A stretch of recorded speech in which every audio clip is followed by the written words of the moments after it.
কিতাবের মধ্যে আছে কোন বান্দা যখন বলে সুবহানাল্লাহ, বলেন তো, আবার বলেন তো, আল্লাহ বলে এটার অর্থ হলো, হে আল্লাহ আমি আপনার পবিত্রতা বর্ণনা করিতেছি। এই সুবহানাল্লাহ অর্থ।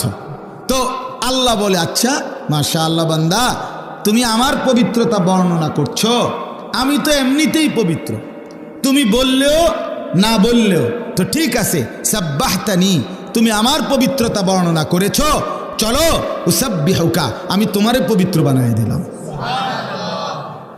আলহামদুলিল্লাহ বলেন তো। আল্লাহকে আমি বললাম, আল্লাহ আমি আপনার প্রশংসা করছি।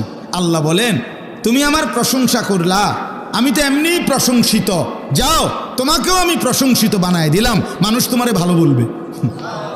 জিকির করে দেখো, তোমারে দেখবা মানুষে ভালো করবে, কোন লোকটা